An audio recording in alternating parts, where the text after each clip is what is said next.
सो अब तक हमने लोकोमोशन का फर्स्ट पार्ट किया था।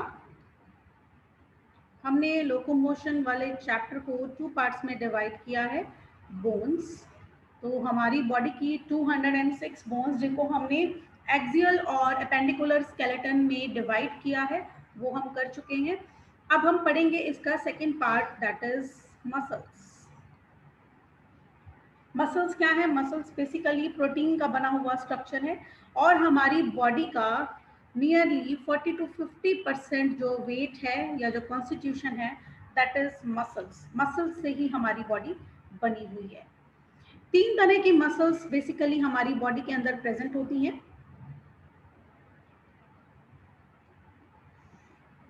फर्स्ट है skeletal muscles, second are smooth muscles, and third are cardiac muscles. Skeletal muscles क्या है? नाम से पता चल रहा है ऐसी मसल्स जो हमारे स्केलेटन के ऊपर है, स्केलेटन से अटैच्ड है, मींस हमारी बोन्स के साथ अटैच्ड है, हमारी बोन्स को कवर कर रही हैं, ऊपर से ढक रही हैं। वो मसल्स कौन सी हैं? They are skeletal muscles.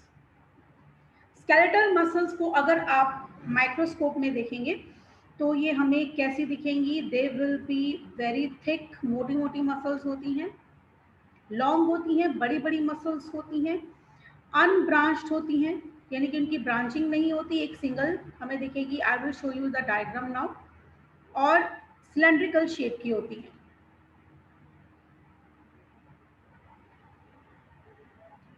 And they are cylindrical shape.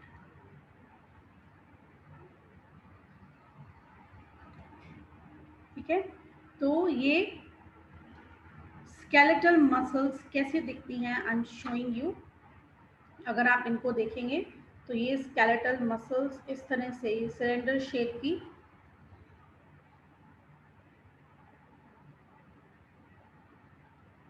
इस तरह की आपको दिखेंगी। जब आप इन मसल्स को माइक्रोस्कोप में देखेंगे तो ये सिलेंडर शेप की इस तरह की आपको दिखेंगी। इनके अंदर स्ट्राइएशंस भी होती हैं। Striations means strips. तो ये जो मसल्स हैं ये स्ट्रिप्स वाली होती हैं, स्ट्राइएटेड होती हैं।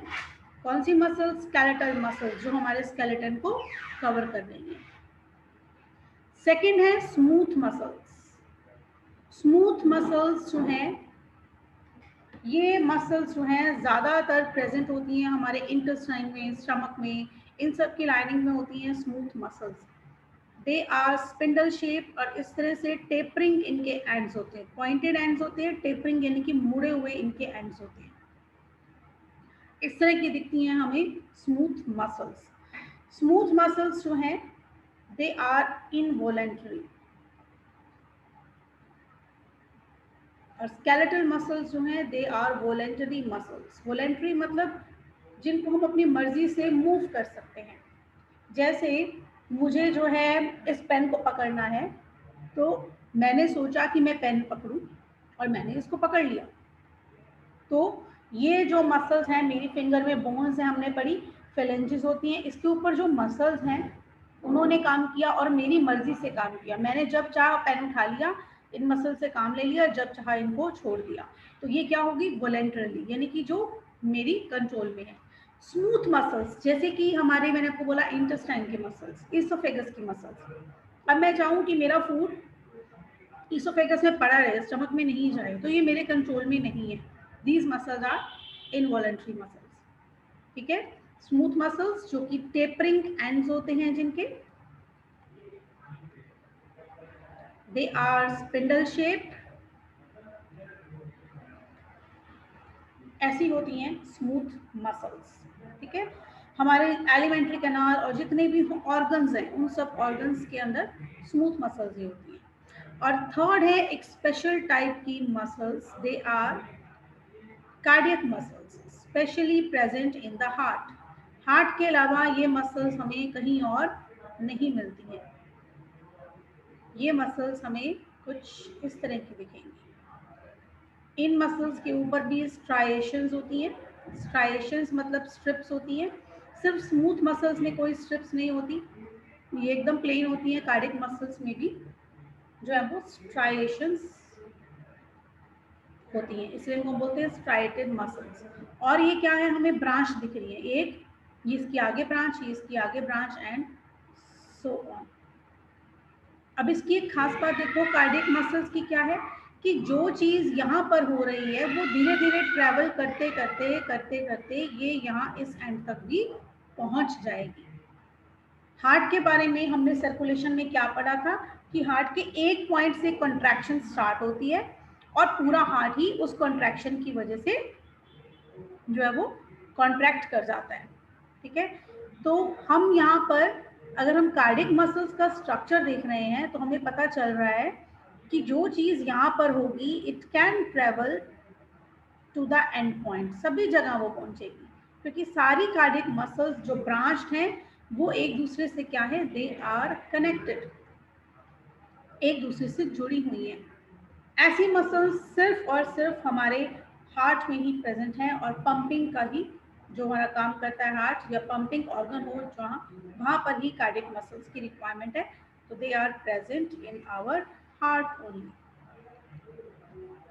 ठीक है, तो ये तीन तरह की मसल्स हैं। फॉर लोकोमोशन, मूव करने के लिए, अपने आप को डिसलोकेट, अपनी जगह से अपनी डिस्प्लेसमेंट करने के लिए जो मसल्स हमें चाहिए वो हैं स्केलेटल मसल्स। तो हम इस चैप्टर में आगे डिटेल में सिर्फ स्केलेटल मसल्स को ही पढ़ेंगे। ठीक है, स्केलेटल मसल्स, अगर मैं आपको मसल दिखाऊं तो आप ये देखिए,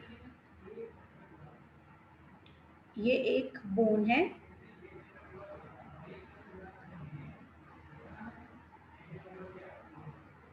ये बोन के साथ इस तरह से जुड़ी हुई होती है एक muscle, this is a bone, और ये है हमारी मसल। अब इस मसल को मैंने यूं क्रॉस काट कर इस तरह से आपको दिखाया, मसल को ये काट कर अंदर से दिखाया कि ये आपको अंदर से कैसी दिखेगी। अब इसको आप अगर अंदर से देखना चाहेंगे इस मसल को, तो मैं एक सेपरेट आपको जरा सा बनाकर दिखाती हूँ, how will it look like.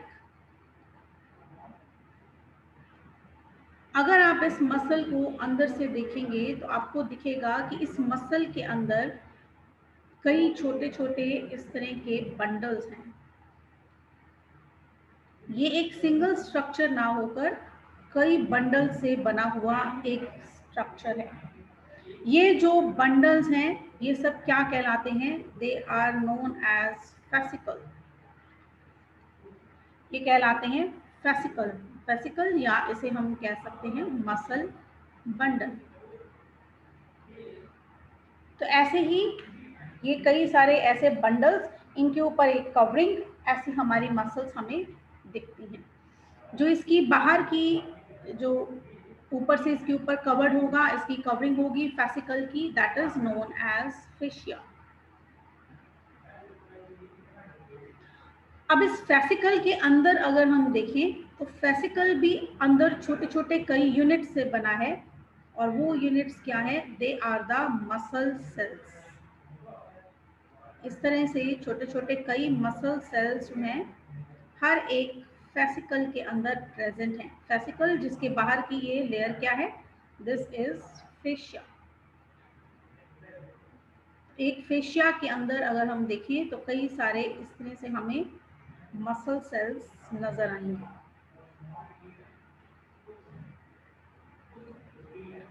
अब ये जो मसल सेल हैं, दीज आर मसल सेल्स। ये जो मसल सेल हैं जब हम इनको खोल कर देखते हैं, हम इनको ओपन करके देखेंगे तो ये एक राउंड सेल की फॉर्म में नहीं होते, ये एक पतले सिलेंड्रिकल धागे की फॉर्म में होते हैं। मतलब इसको अगर मैं एक को खींच कर यहाँ पर दिखाऊं तो ये ऐसा है, ये एक मैंने खींच कर निकाला है तो ये ऐसा है। ठीक है, तो अगर हम यहाँ पर बोन के साथ जुड़ी हुई है मसल, मसल कैसे जुड़ती है बोन से, थ्रू टेंडन। टेंडन जो है एक स्ट्रक्चर है, एक कार्टिलेज टाइप स्ट्रक्चर है जो कि बोन को मसल से जोड़ता है। तो अगर इस मसल को हम खोल कर देखते हैं, इसके अंदर हमें क्या मिलेंगे? इसके अंदर हमें मिलेंगे फेशिया,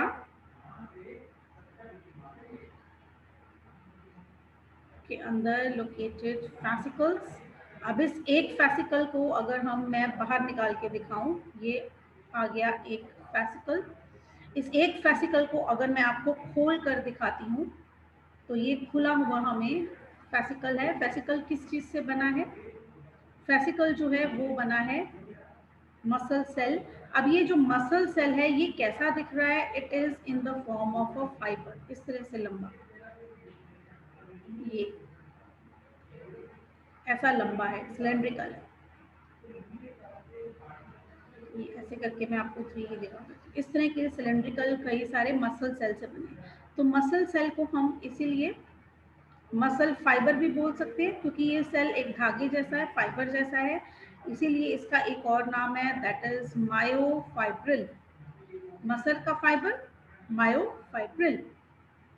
अब अगर हम इस एक मायोफाइब्रिल को स्टडी करना चाहें, इस एक मायोफाइब्रिल को देखना चाहें, तो ये एक मायोफाइब्रिल हमें कैसा दिखेगा?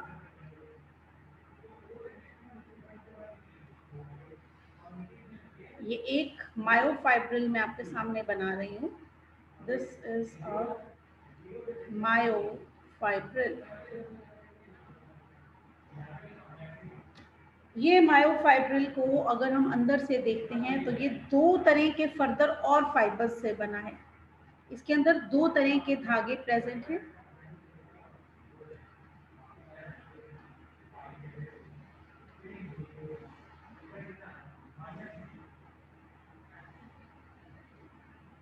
These are thick filaments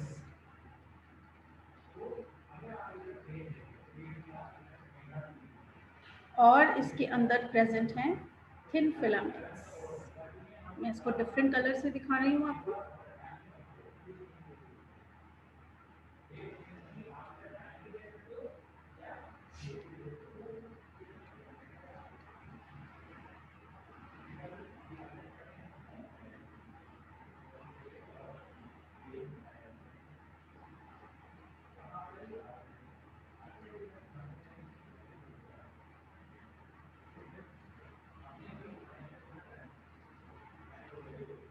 These are thin filaments। तो थिक और थिन दो तरह के फिलामेंट से बना हुआ है ये एक मायोफाइब्रिल या एक मसल का सेल। अब अगर इसके स्ट्रक्चर को हम ध्यान से देखें, तो इसके बाहर हमें एक मेम्ब्रेन नजर आ रही है। ये वाली बाहर मायोफाइब्रिल के बाहर एक मेम्ब्रेन, क्योंकि मायोफाइब्रिल क्या है? मायोफाइब्रिल एक सेल है और सेल के बाहर कवरिंग उसकी सेल मेम्ब्रेन भी होगी। तो ये है इसकी सेल मेम्ब्रेन। लेकिन इसकी सेल मेम्ब्रेन को हम सेल मेम्ब्रेन नहीं कहते, इसको हम बोलते हैं सार्कोलीमा। सेल मेम्ब्रेन को सेल मेम्ब्रेन नहीं कहा जाता, इसको कहा जाता है, इसको कहा जाता है सार्कोलीमा। ये सार्कोलीमा जो है, इसके अंदर जो भी कंटेंट है, साइटोप्लाज्म वगैरह सब कुछ होगा, जैसे एक सेल के अंदर होता है, क्योंकि ये भी एक सेल है। इसके अंदर भी सेल वाले सारे ऑर्गेनेलिज प्रेजेंट होंगे। जैसे कि सबसे इंपॉर्टेंट ऑर्गेनेली क्या होता है सेल का? That is nucleus. तो इसके अंदर न्यूक्लियस होगा। लेकिन ये जो मायोफाइब्रिल है, इट इज सिंसाइटियम।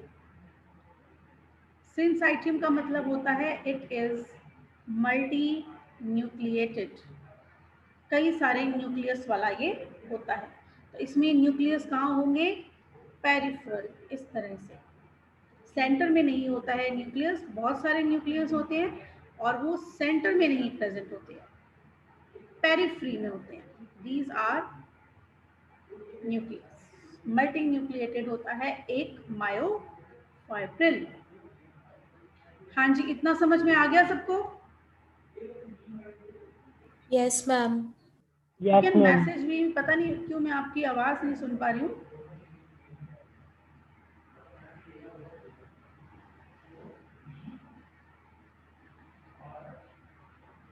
चलिए नेक्स्ट जो है, क्योंकि ये सेल है, इसके सेल के डिफरेंट ऑर्गेनेल्स होंगे। तो तो ये ऑर्गेनेल्स जो हैं, सबसे पहले हम लेते हैं यहाँ पर माइटोकॉन्ड्रिया, क्योंकि मसल ने क्या करना है, मसल ने करना है काम, और काम करने के लिए क्या चाहिए, एनर्जी। तो ये एनर्जी कौन देगा, powerhouse of the cell, that is mitochondria. This is mitochondria.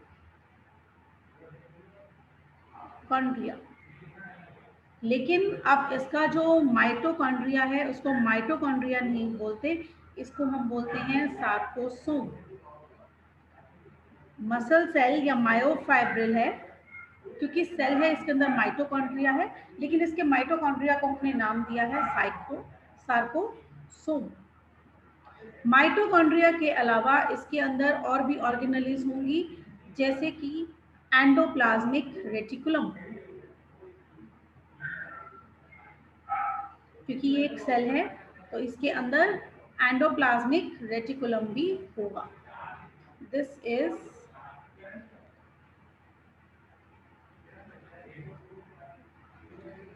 Endoplasmic reticulum.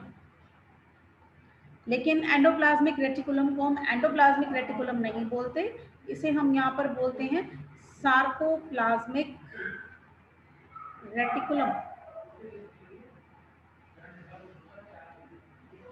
Sarcoplasmic reticulum, ठीक है। तो ये है एक हमारे पास मायोफाइब्रिल और a muscle cell. Muscle cell जो है वो किन चीज़ों से बना है, थिक फिलामेंट्स जिनको हम मायोसिन भी बोल देते हैं, एंड थिन फिलामेंट्स जिनको हम एक्टिन बोलते हैं। दोनों प्रोटीन है, बेसिकली प्रोटीन की चेन्स हैं। इससे बना है हमारा एक मायोफाइब्रिल। एक बार अब तक का सारा फिर से रिवाइज करते हैं। हमने किया मसल्स तीन तरह की, skeletal, smooth and cardiac muscles. Skeletal muscles जो स्केलेटन यानी कि बोन्स के ऊपर लगी हुई है, they are thick, they are long, cylindrical shape and they are voluntary. इनके अंदर स्ट्राइशंस होती है यानी कि स्ट्रिप्स होती हैं और ये अनब्रांच्ड होती हैं। Smooth muscles which are involuntary, tapering ends होते हैं, स्पिंडल शेप की होती हैं। स्पिंडल शेप क्या होता है, सेंटर से चौड़ा और एंड से पॉइंटेड, कम चौड़ा, नैरो। ये कहाँ मिलती हैं हमें, एलिमेंट्री कैनाल, हमारे जितने भी सॉफ्ट ऑर्गन्स हैं उन सब की मसल्स क्या हैं, स्मूथ मसल्स हैं। कार्डिक मसल्स जो स्पेशली हमें हार्ट के अंदर ही मिलती हैं, स्ट्राइटेड होती है, ब्रांच होती है, एक दूसरे से इंटरकनेक्टेड होती है। तो जो भी चीज़, जो भी कॉन्ट्रैक्शन यहाँ से शुरू होती है वो पूरी कार्डियक मसल में अपने आप फैल जाती है। यही वजह है कि हमारा हार्ट जो है वो कॉन्ट्रैक्ट करता है। हमने इस चैप्टर में सिर्फ स्केलेटल मसल्स के बारे में डिटेल पढ़नी है। तो स्केलेटल मसल्स, ये बोन और ये मसल, बोन मसल से जो जुड़ी, ये मसल जो बोन से जुड़ी हुई है that is a skeletal muscle. किससे जुड़ी हुई है, एक स्ट्रक्चर से, that is known as tendon. तो टेंडन क्या है, a cartilage that joins a bone to a muscle. तो मसल को अगर हम काट कर देखें, इसका सेक्शन काट कर देखते हैं, तो ये हमें एक सिंगल स्ट्रक्चर ना दिखकर इसके अंदर छोटे छोटे कई स्ट्रक्चर्स हमें दिखते हैं। ये मैंने आपको बड़ा डायग्राम करके दिखाया था कि ये एक मसल है, मसल के अंदर हमें मल्टीपल छोटे छोटे मसल बंडल्स दिखते हैं।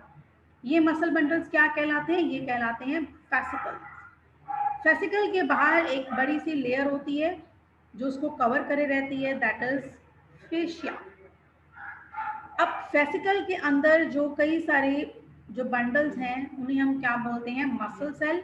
अब ये मसल सेल को अगर हम देखते हैं तो ये पतले हैं, लंबे हैं, फाइबर के जैसे हैं, इसीलिए हम इनको मसल सेल या मसल फाइबर भी बोल सकते हैं, मसल फाइबर या मायोफाइब्रिल। तो कई सारे मायोफाइब्रिल इकट्ठे हुए और उन्होंने क्या बनाया, एक फैसिकल, और ऐसे ही कई सारे फैसिकल इकट्ठे हो गए तो उनसे क्या बन गई, हमारी एक मसल। अब एक मायोफाइब्रिल को अगर हम निकाल कर देखते हैं तो ये सिलेंड्रिकल शेप का है। इसके बाहर जो सेल मेम्ब्रेन है दैट इज सार्कोलीमा। इसके अंदर मल्टीपल न्यूक्लियसेस हैं, एक नहीं है, बहुत सारे न्यूक्लियस प्रेजेंट हैं। और बहुत सारे न्यूक्लियस होने की इस कंडीशन को हम क्या बोलते हैं, they are syncytium. Peripheral nucleus हैं, सेंटर में नहीं होते हैं nucleus, they are in the periphery. इसके अंदर थिक और थिन दो तरह के फिलामेंट्स हैं। थिक फिलामेंट्स जिनको हम मायोसिन कहेंगे और थिन फिलामेंट्स जिनको हम एक्टिन कहेंगे। देन इसके अंदर जो है माइटोकॉन्ड्रिया होता है, this is known as powerhouse of the cell. कि मसल ने काम करना है, उसको एटीपी चाहिए, ये एटीपी कौन देगा? ये माइटोकॉन्ड्रिया देगा। लेकिन यहाँ पर माइटोकॉन्ड्रिया को हम माइटोकॉन्ड्रिया नहीं कहेंगे, इसका स्पेशल नाम है मायोफाइब्रिल का माइटोकॉन्ड्रिया, दैट इज सार्कोसोम। ऐसे ही इसके अंदर एंडोप्लाज्मिक रेटिकुलम भी है। एंडोप्लाज्मिक रेटिकुलम का काम क्या होता है? कैल्शियम आयंस को स्टोर करके रखना। तो एंडोप्लाज्मिक रेटिकुलम जिसने कैल्शियम आयंस को स्टोर करके रखा है, इसे भी हम एंडोप्लाज्मिक रेटिकुलम नहीं कहेंगे, myofibril endoplasmic reticulum, that is sarcoplasmic reticulum. This is the structure of a myofibril. ठीक है, कल के लेक्चर में हम करेंगे आगे